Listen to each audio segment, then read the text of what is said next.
Hey everybody, welcome back to What the Helvetica. Today we have Thad Cox, my friend in the UK, advertising agency veteran, doing some freelance coaching and freelance mentoring and things now in the educational space. Super insightful ad mind. That's what he is. Thad, how are you? I'm great, Mike. That's a lovely intro. Thank you very much. Okay, good. Join Mike, Janda, and guests to discuss the things that make creative people say, "What the hell, Vetica?"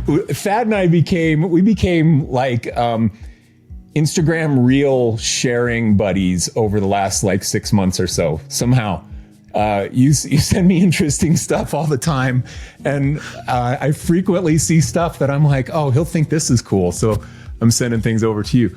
It's fun when you share that. When you share common interest and you share content back and forth, it's really fun. So thank you for sharing content with me. I'm just relieved I'm not annoying you, because I have this tendency to kind of like get the algorithm feed stuff and I'm like, oh, that's good. Oh, that's good. And then, so it's, and I love your post, the recent stuff you've done, which is kind of ad centric. I'm obviously I'm well into that, but I think they're really great. And I just think it's really nice to see kind of entertaining content that isn't really selling anything. And I think for me, that's an interesting kind of shift of what I'm responding to is not what I would logically expect to, if that makes sense. Yeah, that shift for me on Instagram, I got burned out on content. Instagram does not want contract clause educational content anymore. That it worked back in the carousel boom, but that is not what the algorithm wants. And I've played around with ways to make that type of content entertaining and things, but there's this whole world of stuff that I'm super interested in that I've not even touched in my normal content. Most of my content is like, here's how to sell better, and here's a proposal clause, and here's how you handle a bad client. Most of my content's been that, but it's been really fun to make some different type of content still on something I'm super interested in. Anyway, I think it's what's really fascinating is I'm listening to Gary Vee's audiobook, and he talks about that the For You page, effectively, it doesn't show you people you follow, it just shows you what you're interested in. So there is this thing of, because I've done it where I follow someone and I never see their content again.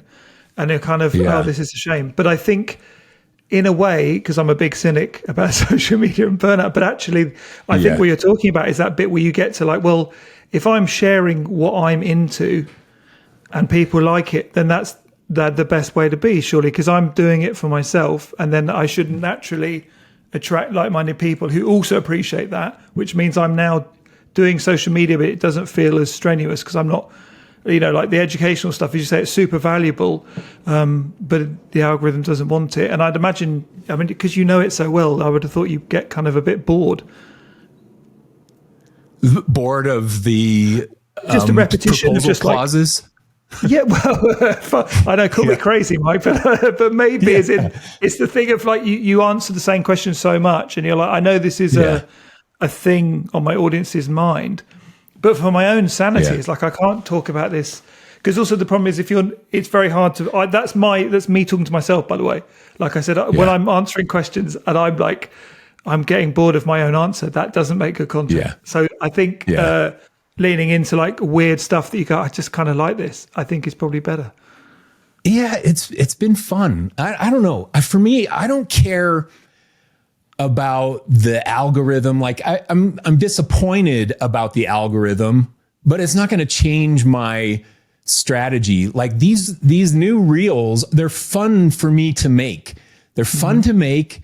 They're interesting to me, the content part of it. And so I'm just going to make them for my own freaking creative enjoyment. And it's creative expression. Like I love the way my feed's starting to look with the thumbnails and stuff, and the different colors that I'm starting to bring in that are tied to the brands of the things that I'm talking about. And I'm like, man, this just feels fresh and enjoyable to me, so I'm going to make it. And certainly there are a handful of Thad Coxes in the world that will like it. And maybe it's not 1 million people, but certainly there's a handful. I do think, though, I've had some interesting feedback, like my financial advisor, who I've been working with for 17, 18 years. And I went to lunch with him last week, and he was like, hey, I'm loving your new content. I'm interested in that stuff. And he's not even in this industry that I've been speaking to all this time. So I'm reaching people that typically I haven't reached in the past. Yeah, I think, I love your stuff. Like is not good enough. I really love it. It's fascinating. Oh, thank you. And the stories you're pulling out are so unusual and weird. And for me, I feel smarter for knowing it. So for me, like I'm entertained and I can walk away going, yeah, I feel a bit, I'm impressed with myself for learning that, if you know what I mean. So I think, it's great. Thank you. You're filled with interesting nuggets of advertising ideas and history. And that's what we're going to talk about.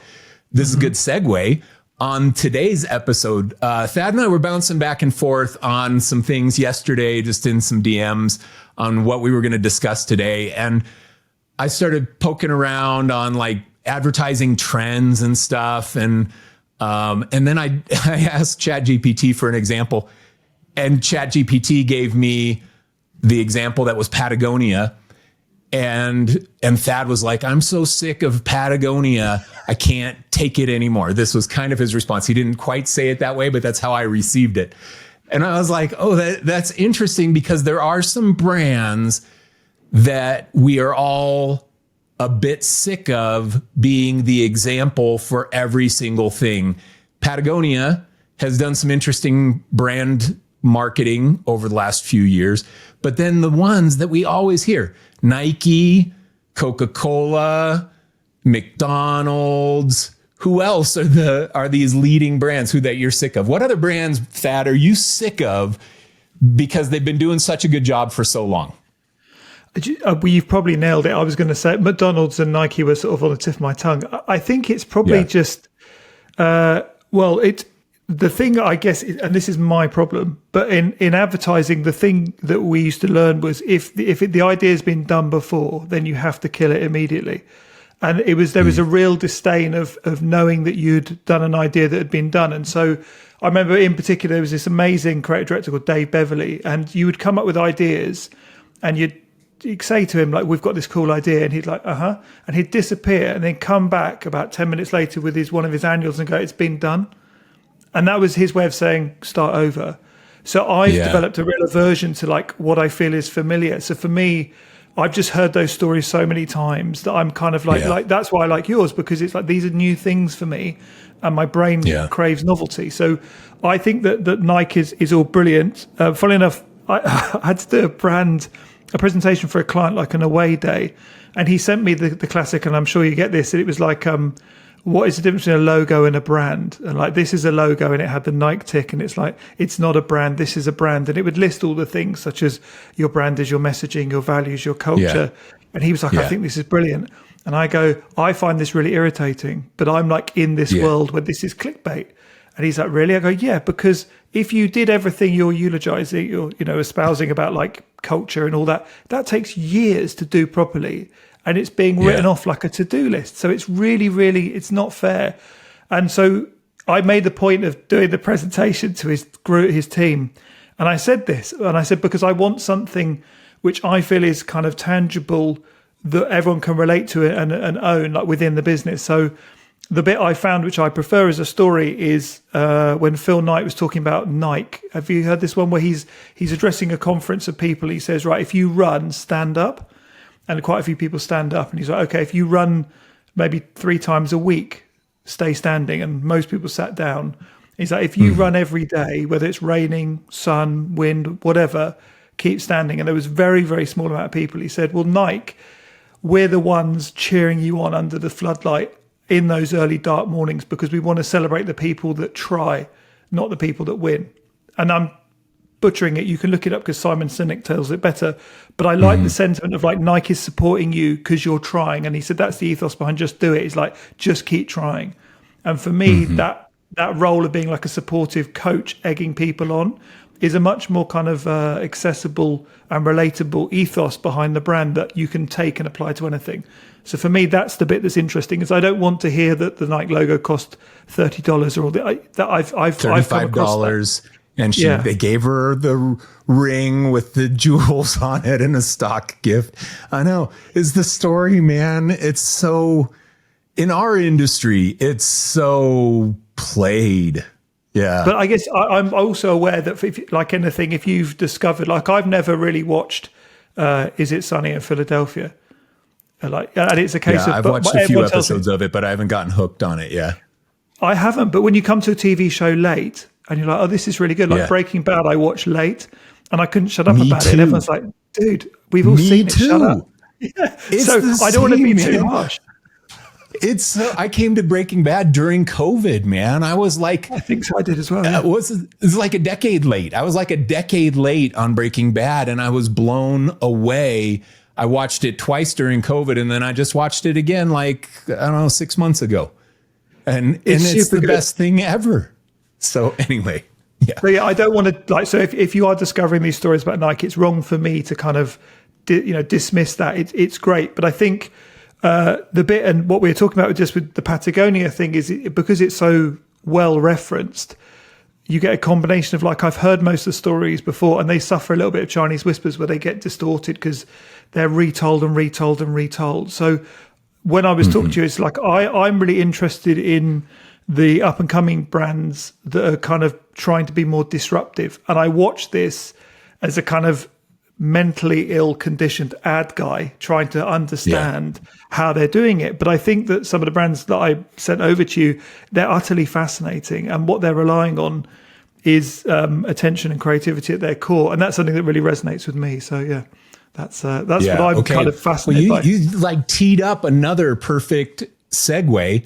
Let's talk about one of the first brands that you think is doing a really interesting model, an interesting slant. Actually, do you want to talk about you had something in the notes about being remembered by creating emotional experiences. Do you want to share a little bit about that? Because I thought that was really insightful.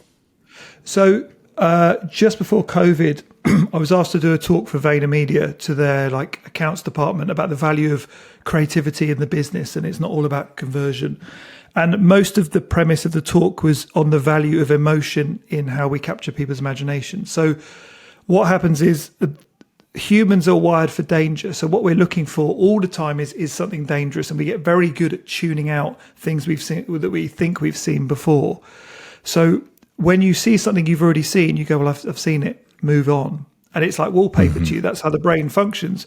So our job to get people's attention is to show them something they've not seen before or to surprise them. This kind of visual anomaly will stop them in their tracks and hijack your brain. So that's where, when we were learning advertising, the novelty of finding something new that hasn't been talked about was so important, or finding a new way to tell a story because it was different and it stood out. And that's a psychological thing that is important. But what happens then is if you can get someone's attention because you're showing them something different, there are two ways of doing it. There's logically, which makes sense. So it's like I'm presenting a logical argument or a good offer, and that lights up the front part of the brain, and the brain will go, yeah, that's great. But when you get emotion involved, you light up the entire brain. And what happens is the brain releases neurochemicals like dopamine and all these things. And these forge neural pathways in the brain. So as you're experiencing that, you're making a solid memory.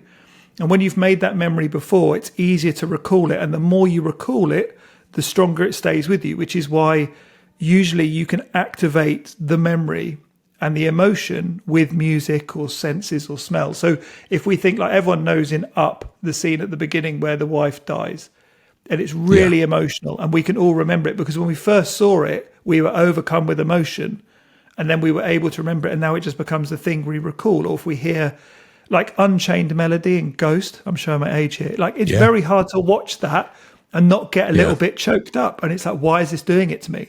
And this is the point. So when you look at the neuroscience behind it, and to be honest, this is not just me, there is a book called Emotions Drive Business where he goes deep into the neuroscience behind why creativity matters.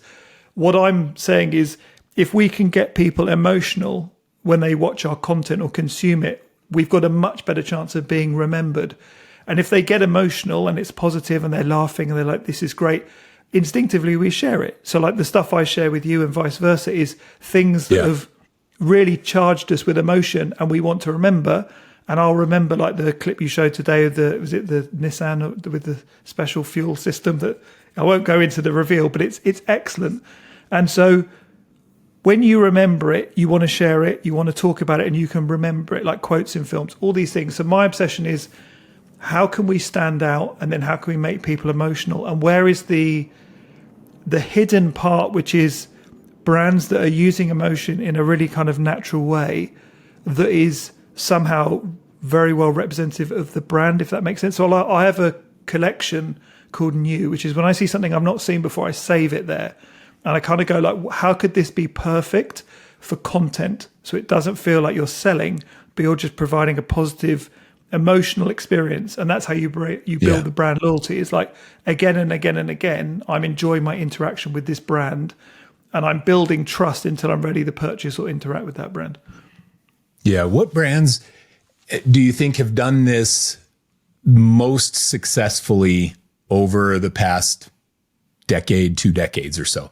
Not the ones that we're going to dig into, because we're going to do a little deep dive on a few that Thad sent over. But we mentioned Nike already, and they've done a good job for 40 years on the empowerment feeling. Nike, yes, I can go run in the rain at 5 a.m. as long as I'm backed by Nike. That's the kind of empowerment feeling. What other brands stand out to you on the emotion charged side of things? Nike are really good. Like some of their ads and their print ads are phenomenal. So it's again, it's like the standard that is being set by the people writing those ads is outstanding. Yeah. So I think that one of the ones I suppose it should be a happy medium which comes to mind is something like the show Hot Ones. So like I think of that and I go, if I was a hot sauce brand, that would have been the perfect creative vehicle to promote our brand while blending entertainment with our product. And it's absolutely perfect because you showcase the entire range of products throughout the interview. It's entertaining, it's very shareable, and it's like a challenge. So for me, you're going to go, oh, that's perfect. And there's like a show over here called First Dates. And it's a restaurant and there's like hidden cameras. And they do this sort of reality TV where you see two people having a first date and it intercuts between their backstory and it's really well put together. But I look at that and go, if I was running a restaurant, that should be the show I'm making, because I'm leveraging the emotion in the relationships that we're all fascinated by. And I'm just making sure that we linger on the food and we make sure the staff are lovely. And you're kind of like, I want to go to the First Dates restaurant. It's this wonderful synergy of emotion, storytelling, entertainment, and brand that isn't shoved down your throat. I suppose Red Bull's another good one because they're just inadvertently in the background of just astonishing stunts. But that's the bit for me is it doesn't have to be an ad, but it's like, what is the sort of thing we're creating that is engaging, that I just have a really warm feeling for the brand, or I really like it when it comes on. And I suppose it varies, but I think that the landscape, as you said, is changing so rapidly. I see so many things which utterly crack me up, which I don't really understand, but I quite love. And I think the latest one, like to be honest, a lot of the stuff I've referenced to you, there's two guys, and I have to give credit to them. They're amazing. There's Alex Garcia and Oren Meets World on Instagram, and they do a podcast called Sweat Equity, and it's fascinating because clearly they're very hot on these kind of brands. But I saw these reels for a guy called Johnny Valentine, and all he does, and it's not just all he does, but he's managed to do these skits which hit in the millions. And what it is he'll be at like an event. Like I saw one at a fairground, and he sat at a table. Someone will run up with a water balloon and smash it against his back and then run off. And he'll turn around and look at the couple of girls, say, staring at him. But the way they edit it is they start the story from the girls looking at him and him turning around. But when they cut to him, it's like a high quality slow-mo of him turning and giving them like an adoring look. And then it cuts back to the lo-fi look of confusion on their face and then back to him. And it plays his song slowed down throughout the entire clip. And the song is perfect for that kind of meet cute moment. And it's really confusing and obscure, but he just does this again and again and again, and I can't stop watching. And I'm there going, why do I find this so funny? It's so weird. Yeah. But it's great. It's really, and there's loads more examples, but I love this kind of, this disruptive angle to go, how can we kind of create almost like a show or a movement around our brand that is engaging and it's not really selling, but we're just reinforcing the surprise, the positive emotion, the memorability, the shareability. And I think there's so many good up and coming brands that do it.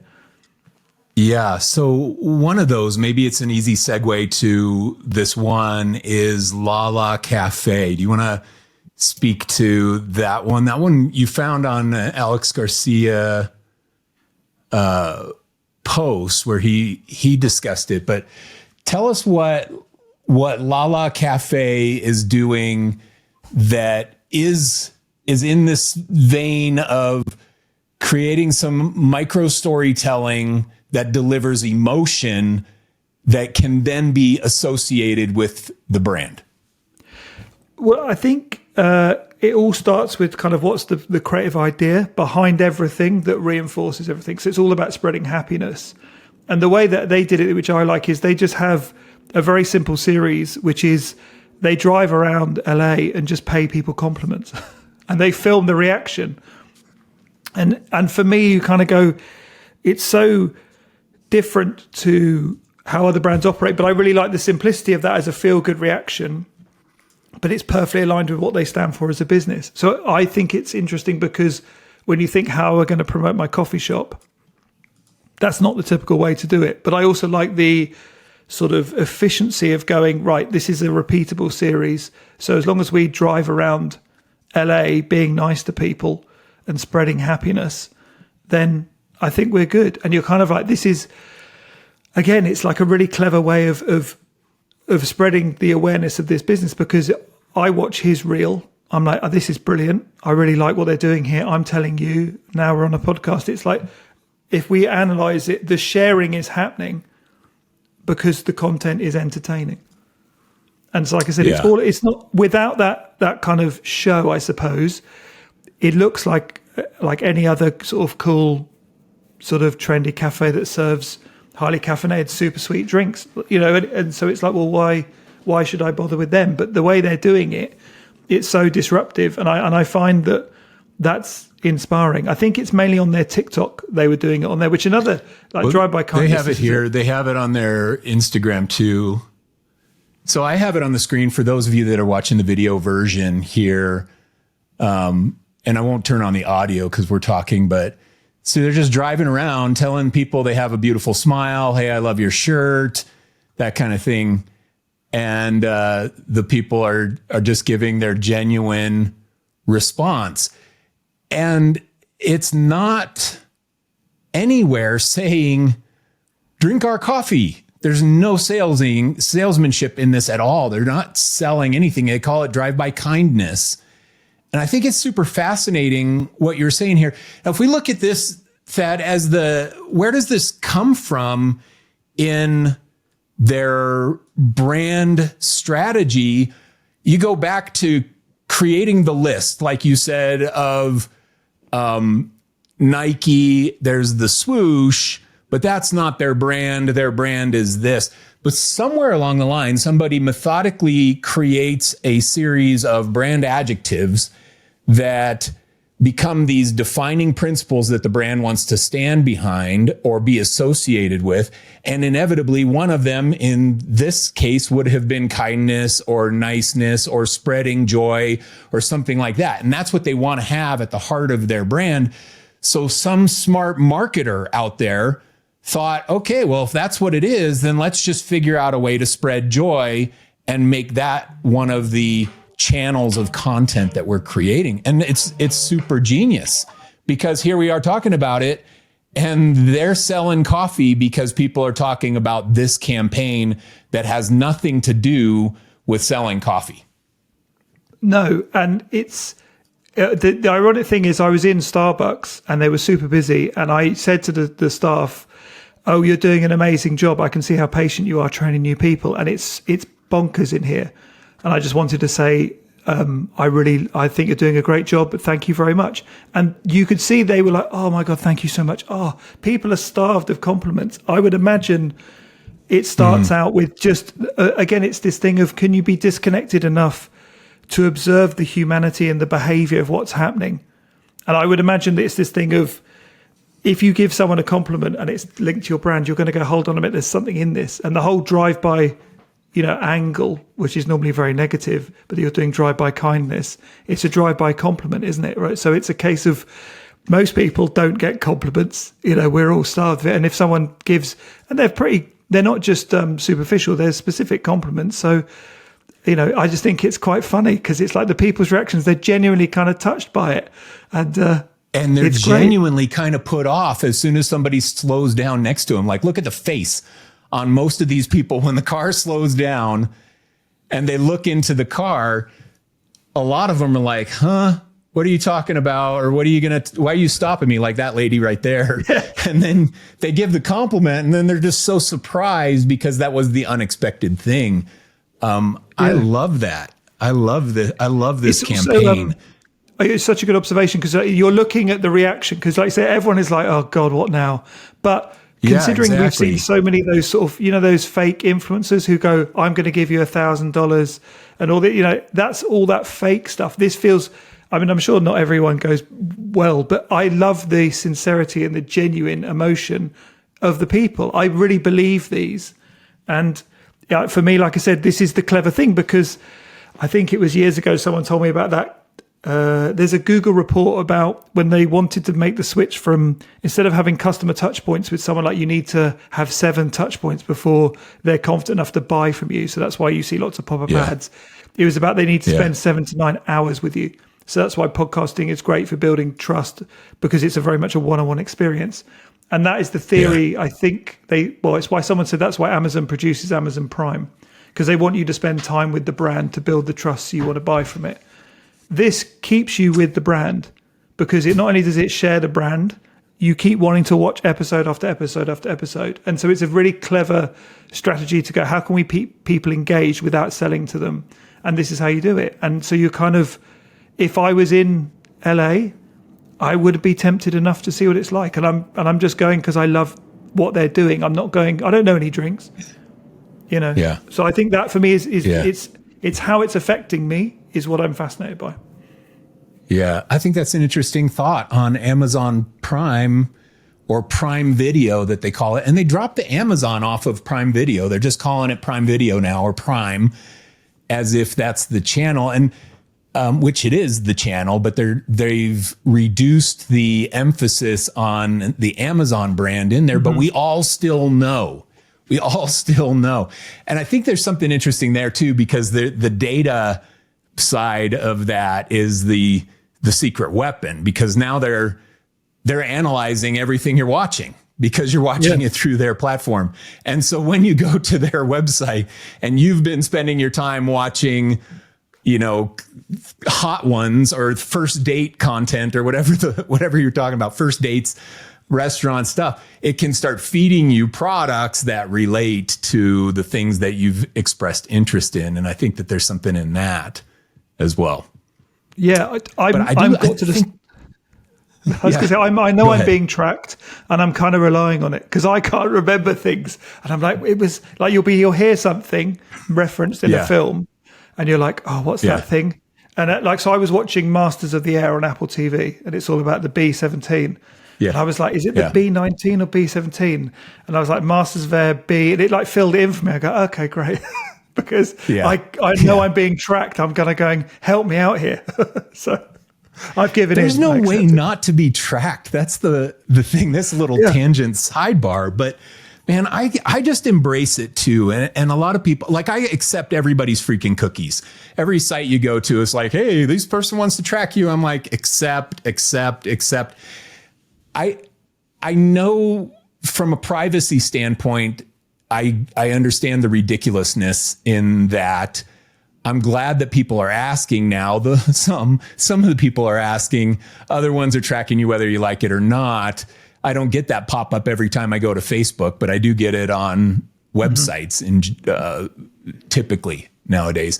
But I'm kind of all for it, man. I'm not doing anything wrong. So track me and then sell me stuff that I actually want and feed me content that I'm actually interested in instead of me having to go and dig and try and find. Yes, I'm kind of with you. I can't affect. Google doesn't care about me, and I'm not going to lose my mind fighting them. It's like if you did decide to go, I won't accept your terms and conditions. What are you going to do about it? So I know it's sinister, but they're doing it whether I like it or not. So as you said, I'm kind of.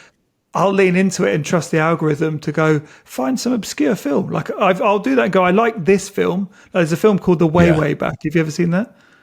Yeah, I have seen it. Yeah, I love that film. And it's quite obscure. And it's like, I'll find that to search and go, what else did people watch? Like I like Parks and Rec. And I'm like, kind of go, what else are people, because I want to find new shows. So for me, it's a balance because that's quite useful. But on the flip side, the problem will be, like I say, on Spotify, it's harder to discover new things. So this is why I quite like the obscureness of my algorithm on Instagram and all these weird things, because this is unusual. And that for me is a real positive. I want to find things that other people haven't seen because that for me gives me an advantage. I think that's interesting. Okay, so we discussed Lala Cafe and some of the interesting things they're doing. Explain to me what your thoughts are on this other one, gentlemonster.com. This is another one he shared. And this one's interesting, visually interesting. So I'm going to show this here on my screen. And I'll just describe it for a second. This gigantic image, this chick in here is like straight out of the Matrix or something. They're a glasses shop, and it feels different than a Warby Parker for sure. This is definitely fashion. This chick is out of Zoolander. That's what this chick is out of. Yes. The movie Zoolander. Did you ever see Zoolander? I love it. It's all a Zoolander meets Ex Machina. I think it's because it's kind of quite Android. But Gentle Monster is. I loved it when I found it because I was just so confused because they're a sunglasses brand, but they're also like an avant-garde art gallery. And I see that head there, that giant head. I was in Selfridges at the weekend, and I came across one of these huge. It's probably, it's as big as me, like a sort of robot head in a case. And what you'll find when you're looking up Gentle Monster is the creativity in their installations. And again, you can't help but take photos and talk about it. So they're very smart with the way they activate their brand, the way they position it as this high-end thing. And I think you can go, is it the stories, I think, at the top, or collaborations? And even just the navigation on stores, and you can see like this big shot of the store. That's when I saw that head, that bizarre head. Yeah, and how big that head is. Crazy. It's one of those ones, it's worth a deep dive into. So I think if you keep looking at the top, is it? So look on stories. Yeah. So here you can see all the different like exhibitions and collaborations they do. They did a really good gummy bear one, which was bizarre. And so this is, for me, I couldn't believe all they do is sunglasses. But there you go, that's the giant gummy one there. Mm-hmm. Mm-hmm.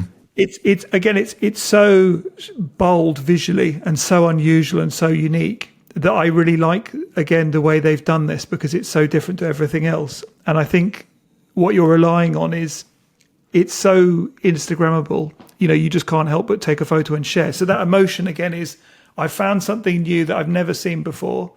I want to share it with people, and there's kind of social currency in what I'm sharing, but a lot of it is like, isn't this mad? And so for me, even like the navigation, which is sort of mimicking Instagram stories at the top, is quite fascinating. So they're definitely an unusual brand. I think they're Japanese or Korean. And as I said, it's just they were unique approach. Korean. It looked like Korean on their store locator thing, I think.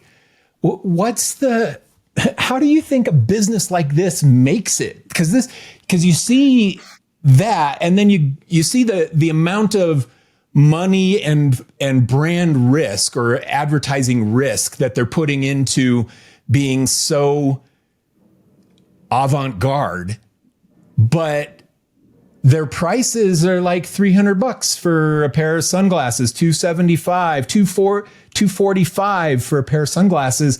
which isn't different than other brands of high-end sunglasses. I expected to find prices much more ridiculous. In fact, I would say based on the way that they're trying to market their brand, they're underpriced. Like $269 for these glasses right here should be $469.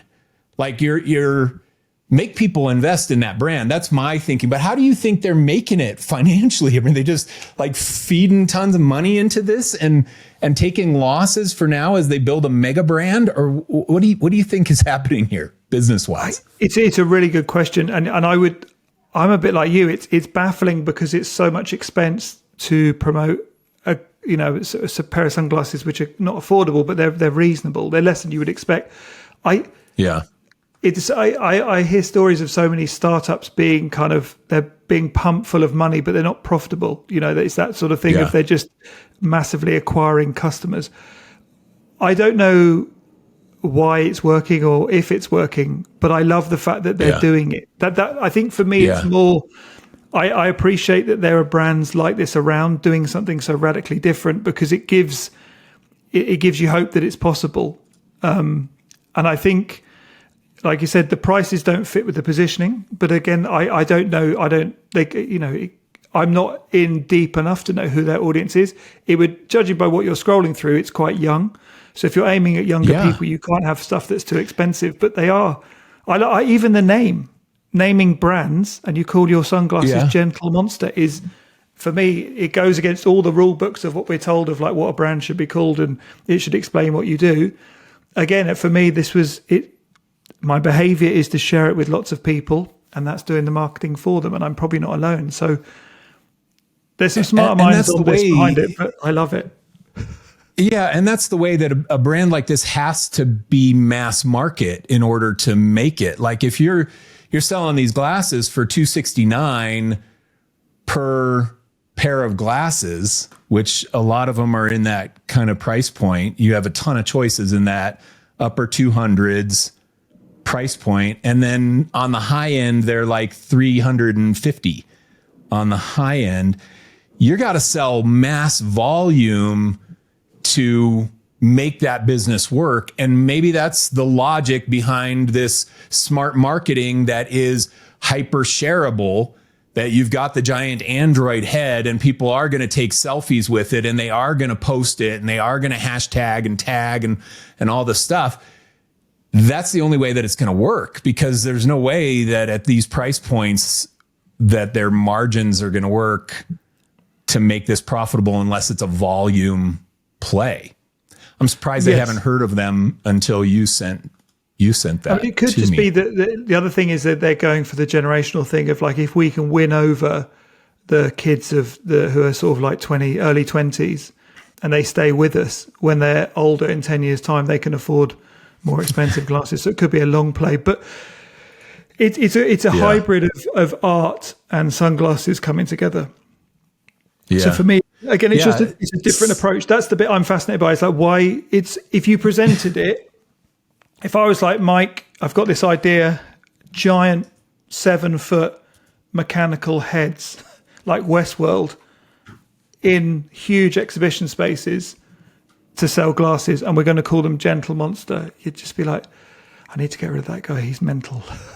Because it doesn't, none of it makes sense, but they are here. And so again, for me, I really like the fact that they're able to survive. But again, I haven't dug too deep into their business model. I just like the fact that there's a hybrid between art and the selling glasses. And this is the thing of, like I said, with like chaos packaging, you're taking, like if you look at, there's a brand called Tallo and Ash. And for me, I really like the way that they've taken their aesthetic cues from a completely different industry to the industry that they're in conventionally. Yeah. So did you send that one to me, Thad? I think I did. Chaos packaging? It's not in that one. If you look up Tallo and Ash. Sorry, Mike, I should have sent it. I thought I did. Tallo and Ash. Tallo and Ash. All right, I'll share that. Okay, talk to this. Talk to this one. So I think this is a really interesting tactic. I always recommend this to designers who get stuck like on a sort of visual style. I'm saying if you look at Tallo and Ash, without really knowing what they did, if you couldn't read the copy, I would say that they look like high-end salon shampoo. And the way they talk about their fragrances, it's like like an aftershave or perfume place, but they do laundry detergent. So they're in the same industry as Persil, but their packaging and their typography and their whole aesthetic looks like it belongs in a lab. It should be like a salon shampoo. So that I looked at it and I immediately thought makeup. I thought of the makeup industry, cosmetic. Industry. Cosmetics is the better word. Yeah. And so my advice to people is if you get stuck working on an identity, if we were presenting a design and we were in the cosmetic industry and we use this kind of aesthetic style and this typography and color scheme and photography, it would sit perfectly logical within that industry and you'd be like, yeah, that's appropriate. But when you take all those aesthetic cues and you remove them and put them into a new industry, that's when you get this disruptive chaos packaging point of view where now I can benefit from that because we look radically different. It's the same thing as, I suppose, as Johnny Cupcakes. He sells T-shirts, but his stores look like bakeries. And they even pump out, I think, the smell of cupcakes in these they do in ovens. They pull the cupcakes out of ovens and the whole deal. Yeah. And for me as a designer, you're kind of going, once I dive into another industry and I take all of their visual cues and bring them back to my industry, I've immediately created a really distinctive, different brand. And I can keep going back to the previous industry to take on my visual cues or my creative cues on how to bring this to life.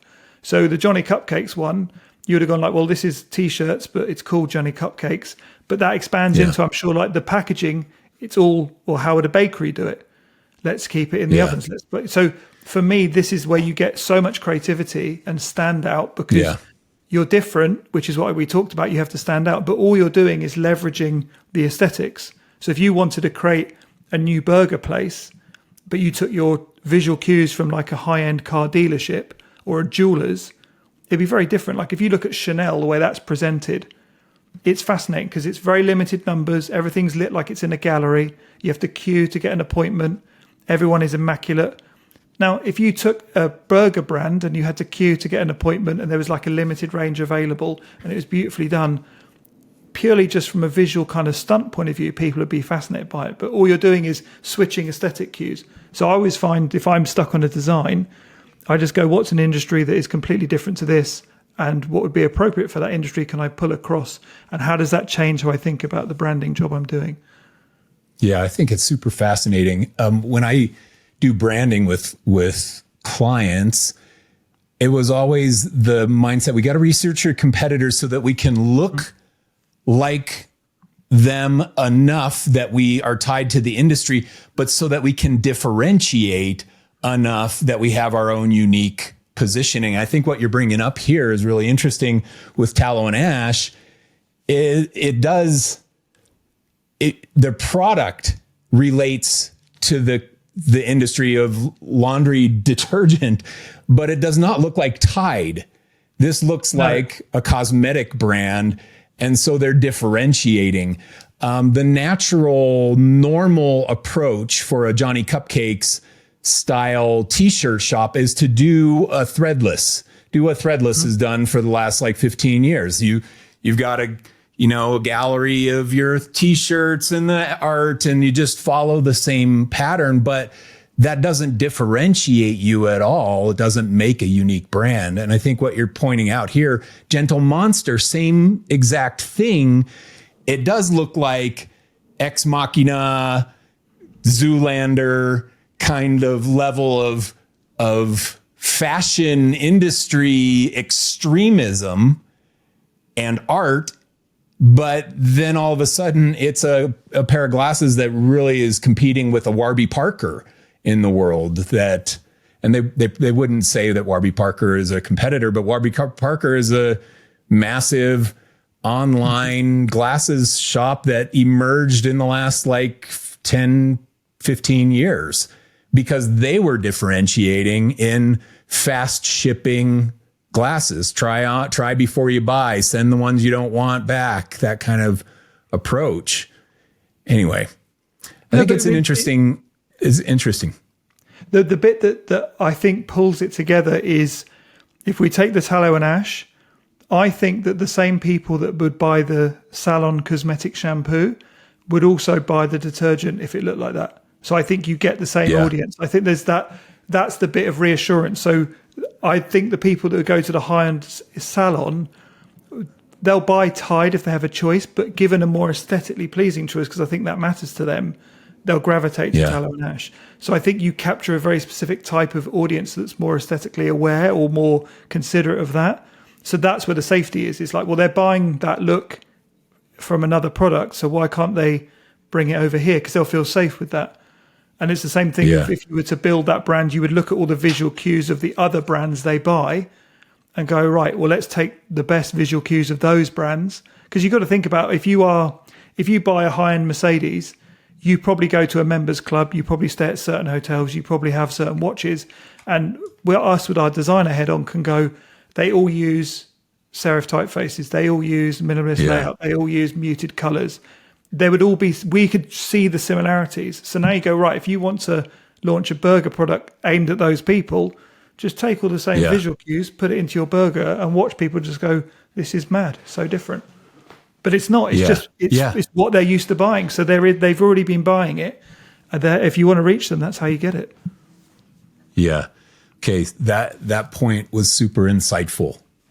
So if you're listening to this, just rewind about a minute and a half and listen to that over again, because I think it's so insightful on how you can capitalize on your audience releasing new products to a specific audience that's targeted by other brands with different types of products other than the one you're doing. I think it's really interesting.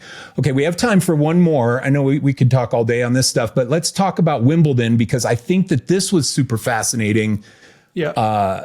The Wimbledon got 1 million new followers in 14 days this past July. So we're talking about 2 months ago, two and a half months ago. Crazy numbers. What did they do? Thad, take us through their approach to social media.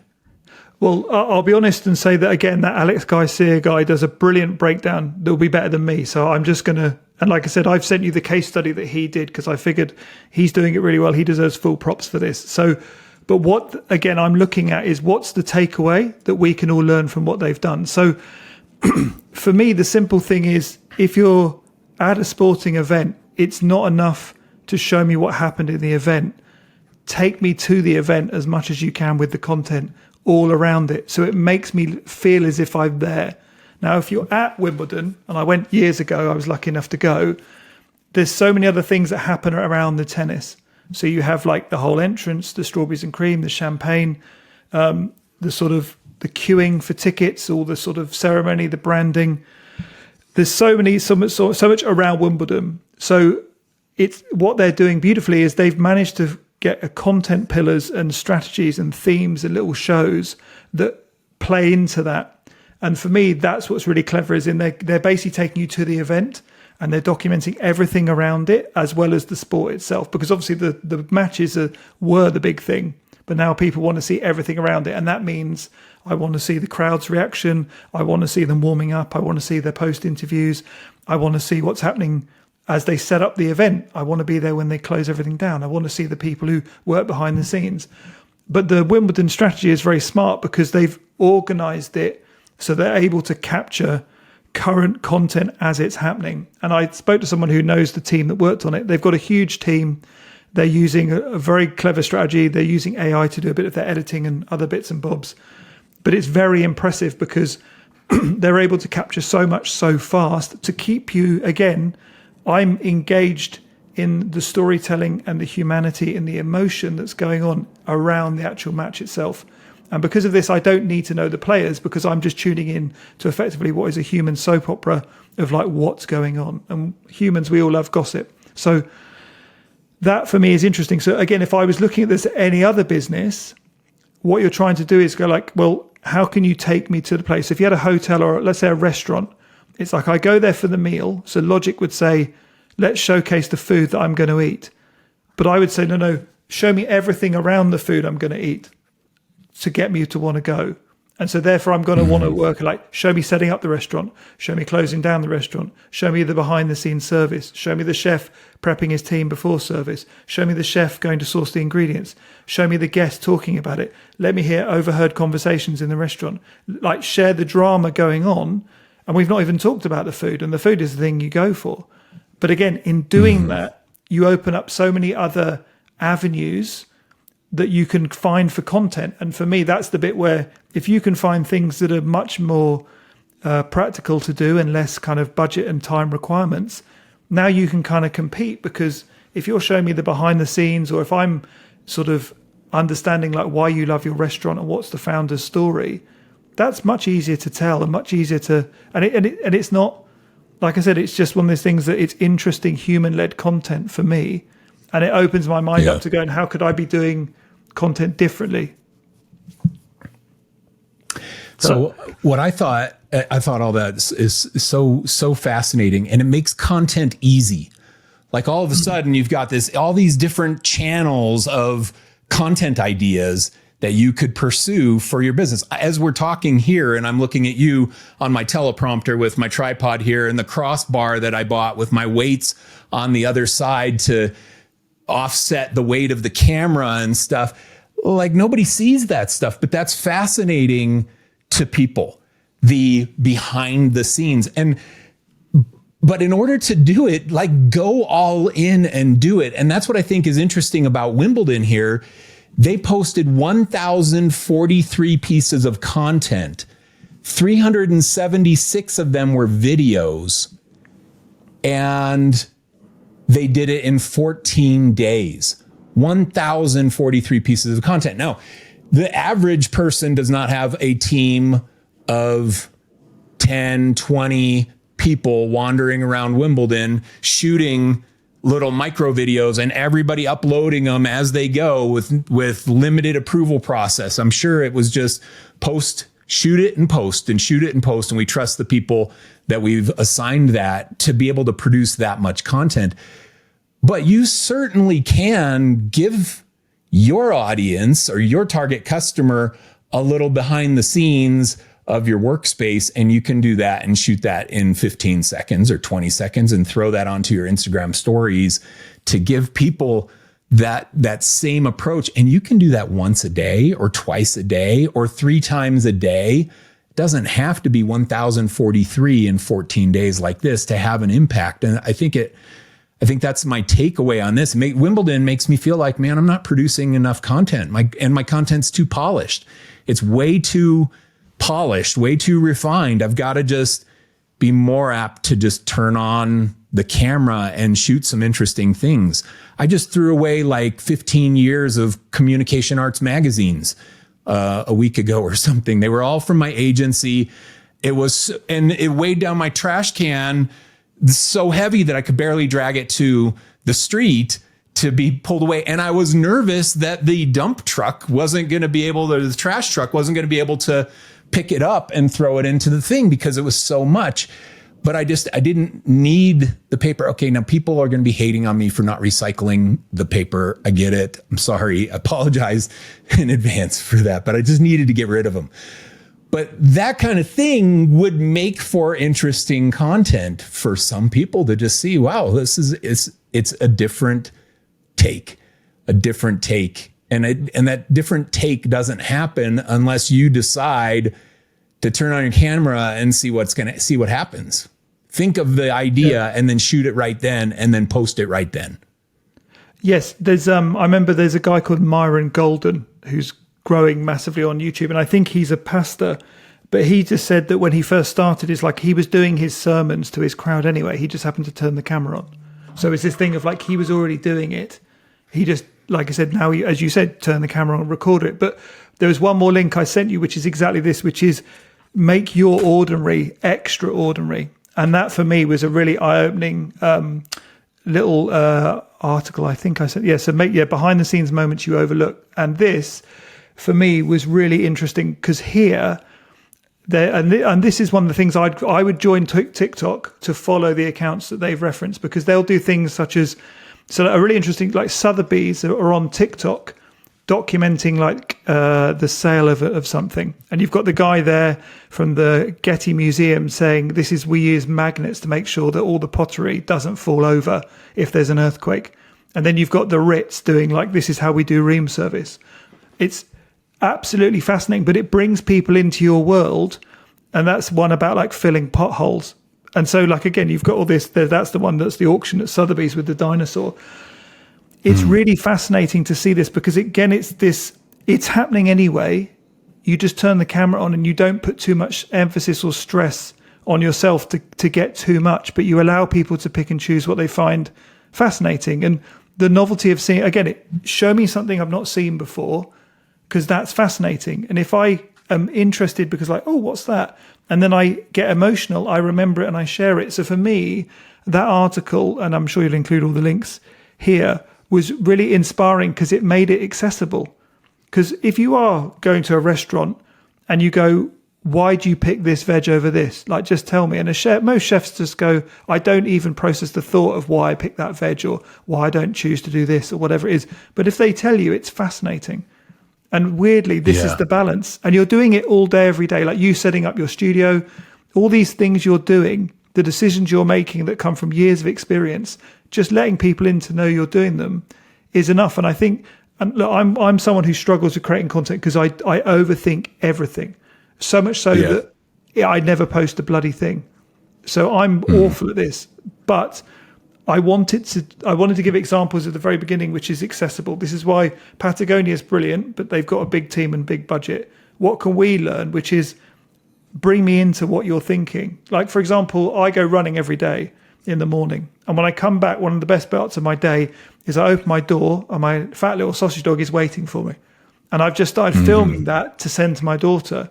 But that's the sort of thing I should be putting on a story because it's harmless and it's a bit of fun. I told you this like 6 months ago. Yes, you sent me a little voice note of something. And I was like, dude, stop sending that just to me. Post that for everybody. Post that for everybody. Because it was so interesting to me. And it was like a minute and a half. And I was like, so it's freaking genius insight that you just wasted by sending it only to me. That's my harsh feedback for that. You are 100% right. But I knew you'd enjoy it. So I think it's like, I love them. I'm like, Mike will enjoy this. I can like bat ideas with him. But yes, you're completely right. And you're not alone. A lot of people have said to me, why don't you just take this voice note you've left me and just put it to some B-roll or a graphic and just put it out there? Because this is far more interesting than you realize. And so for me, I struggle with this, but all of these things I gathered for you today are things that I will revisit and go, I don't really have an excuse to not try. And I think ironically, it will work better than if I was to go down the route of here's how to do this. And I want to, I understand there's a need for that, but I kind of want to go, I think if you like me, you'll want to work with me because of the way I think. And that's a huge compliment to go, I like the way that guy sees the world. I want him to help me see the world in a similar way, or I want his point of view on my business or whatever. So for me, that's where I want to get to with this is how can we do our own drive-by kindness, which would be the equivalent for your business, you know? Yeah. Okay. Well, that's a good closing note. Super interesting. Thad, you're so wise on this stuff. You've got such good advertising and branding intuition. I always love to have these conversations with you. Thank you for being on the podcast. We're going to put all your links in the descriptions, but why don't you verbally give your website? Because I went to your website today and one of your past links didn't work. So where do you want to send people? Thadcox.co.uk should be working, hopefully. If not, if you search for Thad's Brain on Substack, that's where I've started posting kind of these kind of things. And I'm Mr. Thad Cox on Instagram. So it is slowly getting out there. Like I said, I love all this stuff. And I'm a bit of a hypocrite because I don't post as much as I should. But I tend to post stuff I like, and I hope other people will like it. So, Thad Cox is quite unusual. You should be able to find something of relevance out there. You should. Yep. Okay. Well, thank you for being on What the Helvetica. Super fun. And thank you everybody for listening. We will see you again on another episode coming soon with some other awesome people coming up. Thank you. Thanks, Mike.